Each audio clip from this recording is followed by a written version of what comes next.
샬롬 샬롬 샬롬 샬롬 샬롬. 하나님 사랑합니다. 여러분 주 안에서 사랑합니다.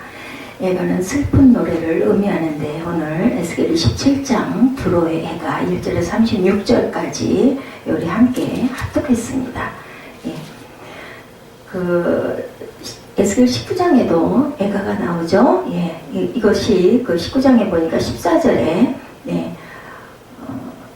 이것이 애가라 후에도 애가가 되리라 이렇게 증거합니다. 그런데 또다시 27장에도 애가를 지어서 부르라고 하나님께서 에스겔에게 말씀을 하시죠. 예, 첫 번째 두로의 영광 여호와의 말씀이 내게 임하여 가라사대 하고 시작이 됩니다. 3절에 너는 두로를 향하여 이르기를 바다 어귀에 거하여 여러 성 백성과 통생하는 자여 주 여호와의 말씀에 두로야 내가 말하기를 나는 온전히 아름답다 하였도다. 예, 이 부분입니다. 온전히 아름답다 이렇게 아주 자신있게 교만한 마음을 가지고 예, 이렇게도 네가 부르짖지 않았느냐. 4절부터 두로의 영광이 묘사되는데 배의 화려한 모습으로 언급이 되고 있습니다. 예, 4절에 보면 너를 지은 자가 내 아름다움을 온전케 하였도다. 예, 근데 이것이 복수입니다. 단수가 아니라 너를 지은 자가 아니라 히브리어 원어를 보면 보나이크라는 뜻은 너를 지은 자들입니다. 그렇다면 이것은 하나님이 지었다라는 것이 아니라 두로를 번성케 만든 자들이 너를 그렇게 아름답게 지었다라는 뜻이 되겠죠. 두로라는 배를 짓는 데 사용된 여러 재료들을 통해서 두로의 영광이 어땠는지를 짐작할 수가 있겠는데 5절에 배의 선체는 스닐산의 잣나무를 사용해서 만들었다. 스닐산은 헤르몬산을 가리키는데 헤르몬산의 잣나무는 아주 최고급 목재라고 합니다. 배 돛대 또한 레바논 백향목으로 만들었는데 레바논의 백향목은 그것의 크기와 단단함으로 아주 높은 평가를 받고 있었고 솔로몬의 궁전도 레바논의 백향목으로 지었다고 그러죠. 6절에는 배에 노는 바산의 상수리나무로 만들었다. 바산은 갈릴리 호수 동편의 고원지대로 목축과 목재로 유명한 고장이고 배 간판 또한 기띔섬에서 나는 황야목의 상아로 장식해서 만들었고 기띔섬은 구브로 섬인데 오늘날 키프로스 섬입니다. 상아로 장식했다는 것은 아주 화려하고 사치스럽게 치장했음을 의미하죠.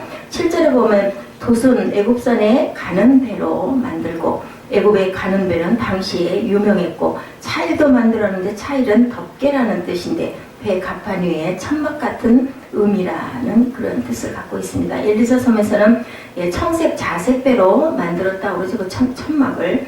이처럼 여러 나라의 명산물로 만든 두로라는 배는 아주 튼튼하고 화스럽고 사치스러운 모습을 가지고 있었고 이런 화선은 유능한 선원들에 의해서 더욱 가치가 높아집니다. 8절에 보면 사공은 시돈과 아루앗 사람들이 노를 지어 저었다. 시돈과 아루앗은 항구 도시로 유명한 사공들이 많았고 선장들 또한 박사라고 하였는데 이것은 곧 지혜 있는 자가 배의 운항을 책임지고 있었다라는 뜻을 나타냅니다. 9절에도 배의 수리공도 그 발의 경험 많은 노인과 풍부한 지식을 가진 자들이다. 이렇게 말씀합니다. 이처럼 두로라는 배는 호화로운 무역선처럼 지중해 모든 나라들이 앞다투어서 모욕하기를 원했고 이렇게 호화로운 배는 강력한 군사들에 의해서 호의를 받았습니다. 10절에서 11절을 보면 두로는 재물을 이용하여 여러 나라에서 용맹스러운 자들을 용병으로 모집하였고 그렇게 고용된 군대에 의해 보호를 받으며 자신들의 영광과 아름다움을 나타냅니다. 세상의 영광은 두로처럼 세상 것들의 모든 것으로 치장하고 세상의 지혜와 힘으로 자신을 보호하고 자신의 아름다움을 나타내는 것이 세상의 영광이죠. 이러한 세상의 영광은 하나님으로부터 온 것은 절대로 아닙니다. 그럼에도 불구하고 많은 사람들은 세상의 영광이 하나님으로부터 온 것인 줄 착각하고 살아가고 있는 사람들이 얼마나 많은지 모르겠습니다. 혹시 내가 육신의 정욕과 안목의 정욕과 이성의 사랑을 쫓으며 살고 있다면 나는 세상의 영광을 위해 살아가는 것이라는 것을 깨달아야 된다. 요한일서 2장 16절입니다. 이는 세상에 있는 모든 것이 육신의 정욕과 안목의 정욕과 이성의 사랑이다. 아버지께로 쫓아온 것이 아니요 세상으로 쫓아온 것이라. 세상으로부터 온다는 것은 악한 사탄으로부터 온 것이라는 사실을 우리가 깨달아야 되겠고 육신의 정욕, 안목의 정욕, 이성의 사랑은 사탄의 변하지 않는 미혹의 방법이다. 사탄은 에덴 동산에서부터 이 방법을 사용해서 하와를 미혹하여 타락시키고 맙니다. 창세기 3장 6절에 여자가 그 나무를 본즉 먹음직도 하고 보암직도 하고 지혜롭게 할 만큼 탐스럽기도 한 나무인지라 이렇게 드러나 있습니다. 오늘날도 사탄은 동일한 방법으로 많은 사람을 미혹시키고 타락시키고 있고 세상 것들이 먹음직하다면 당신은 이미 육신의 정욕에 붙잡혀 있다는 것을 알아야 되겠다. 세상 것들이 지혜롭고 탐스럽게 느껴진다면 저와 여러분 이생의 사랑에 미혹되어 가고 있다는 사실을 잊지 말아야 되겠다. 육신의 정욕, 안목의 정욕, 이성의 자랑 이 세 가지가 하나님으로부터 온 것이 아닌 것이 분명하다. 이러한 것들을 쫓고 산다면 도로의 마지막처럼 나 인생도 그렇게 비참하게 끝날 것이라는 것을 우리가 절대로 잊지 말아야 되겠습니다. 두 번째, 무역하였도다 12절에서 25절에 나타납니다. 다시 쓰는 각종 보화가 풍부함으로 너와 통상하였으며 은과 철과 상납과 납을 가지고 내 물품을 무역하였도다 이렇게 시작을 하죠. 무역하였도다라는 말씀이 24절까지 무려 11번이나 기록되고 있습니다. 12절부터 각 나라와 무역을 한 상품들의 목록이 쭉 언급이 되고 있죠. 주로는 23개 나라에서 41개의 품목을 무역합니다. 이런 것들은 세상 속에 살아가는데 모두 필요한 물품들이죠. 그러나 중요한 것은 드로는 이러한 무역을 하면서 자신의 영광과 아름다움을 뽐내었다는 것이 문제였다. 이들이 무역한 것 중에 특이한 것이 있는데 13절에 보면 사람을 무역하였다 이렇게 나타납니다. 이것은 곧 사람을 사고 파는 노예 무역을 하였다라는 것이겠죠. 두로 사람들은 자신의 부와 영광을 누리기 위해서는 사람들까지도 사고 팔면서 무역을 합니다. 성경은 이러한 일들이 마지막 때에도 있을 것이라고 예언을 하죠. 계시록 17장에 큰 바벨론의 세력이 나오는데 비밀이라고 하면서 이 비밀을 밝히고 있는데 땅의 음료라고 하면서 그 음료가 성도들의 피와 예수의 증인들의 피에 취했다 이렇게 계시록 17장 5, 6절에 드러나 있습니다. 그 이마에 이름이 기록되었으니 비밀이라 큰 바벨론이라 땅의 음료들과 가증한 것들의 엄이라 하였도다. 또 내가 보매 이 여자가 성도들의 피와 예수의 증인들의 피에 취한지라 내가 그 여자를 보고 기이 여기고 크게 기이하게 여기니 계시록이 이렇게 증거합니다. 계시록 18장으로 넘어가면서 이 바벨론의 세력이 두로처럼 똑같이 28개의 상품을 통해 무역을 한다 이렇게 기록되어 있습니다. 계시록 18장 13절에 사람의 영혼까지 사고 판다고 기록이 되어 있죠. 계피와 향료와 향과 향유와 유향과 포도주와 감람유와 고운 밀가루와 밀과 소와 양과 말과 수레와 종들과 사람의 영혼들이라 이렇게 나타납니다. 세상의 물건들을 사고 파는 것은 절대로 나쁜 게 아니죠. 그러나 중요한 것은 그러한 세상 것들의 마음을 빼앗기고 살면 결국은 나의 영혼까지도 사고 팔 수 있다는 사실을 절대로 잊어버려서는 안 되겠습니다.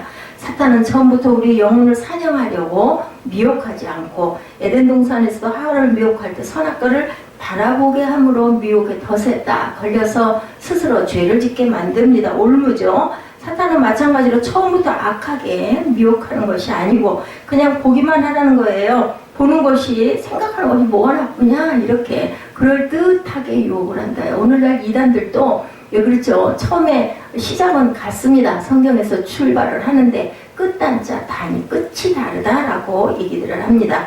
내가 무엇을 보고 무엇을 생각하면서 하는가를 잘 생각해 봐야 되겠고 모든 인간의 악의 시작은 무엇을 보고 무엇을 생각하는 것부터 시작된다는 것을 절대로 잊어버리지 마시기 바랍니다. 지금 무엇을 보고 저와 여러분은 살아가고 계십니까? 예수의 십자가를 온전히 바라보시는 사순절이 되시기를 주님의 이름으로 축원합니다. 물론 사순절뿐만이 아니라 저 일생이 삶이 전체가 내가 사는 것이 아니라 내 안에 계시는 예수가 사셔야 되지만 특별히 사순절 기간에는 주님의 보심과 죽음 그리고 주님의 눈물과 핏방울 땀방울 그것을 기억하면서 나를 위해 십자가에 못 박혀 돌아가신 주님을 온전히 기억하시는 저와 여러분 되시기를 주님의 이름으로 축복합니다. 계시록에 본다라는 의미의 말이 85번이나 기록되고 있다고 합니다. 마지막 때 잘 보고 살아가야 한다는 거죠. 잘못 본 것이 있다면 속히 내 마음에서 비우고 지워야 되겠다. 오늘날 컴퓨터나 스마트폰의 발달로 이런 동영상이 남녀노소를 불문하고 미혹하고 있는 시대, 무서운 시대입니다. 어린 청소년들 너무나 아주 그 미혹에 빠져 있죠. 청소년들의 48.8%가 휴대폰을 통해 뭐 야동을 보고 있다라는 통계가 나와 있네요. 예, 뭐 청소년뿐이겠습니까? 성인도 마찬가지죠. 예, 그리고 또한 14%는 야동을 따라 해보고 싶다. 16.1%는 안 보면 허전하다. 중독이 된 거예요. 문화와 과학이 발달하는 것은 좋은데 예, 나의 육신의 정욕과 안목의 정욕으로 사용될 때 사탄은 그것을 통해서 우리 영혼을 병들게 하고 사냥하게 된다. 하나님은 구약에서 선지자들을 택하실 때 무엇을 보고 있는가에 대해서 중요하게 여기시고 택하셨습니다. 이사야도 6.1절에 하나님의 보좌를 보는 것부터 시작을 하죠. 하나님은 예레미야에게도 내가 무엇을 보느냐 이렇게 질문을 하셨는데 이때 예레미야는 자신이 보고 있는 것을 분명히 대답을 합니다. 예레미야 1장 11절이죠. 예레미야야 내가 무엇을 보느냐 대답하되 내가 살구나무 가지를 보나이다. 예레미야 1장 13절에 내가 무엇을 보느냐 대답하되 끓는 가마를 보나이다. 에스겔도 하나님이 보여주신 이상을 보므로 선지자로 택하심을 받습니다. 예, 여러분들은 지금 무엇을 보고 살아가고 계십니까? 예수의 십자가를 바라보시고 예수님의 희생을 바라보시고 예수님의 부활을 바라보시는 저와 여러분 되시기를 주님의 이름으로 축복합니다. 히브리서 3장 1절에 그러므로 함께 하늘의 부르심을 입은 거룩한 형제들아 우리 믿는 도리의 사도시며 대제사장이신 예수를 깊이 생각하라 이렇게 말씀합니다. 사도 바울은 이러한 비밀을 깨닫고 오직 예수 신앙으로 살아갔던 사람이죠. 그래서 바울은 예수 외의 다른 것들을 모두 배설물로 여기고 살아간다라고 고백을 합니다.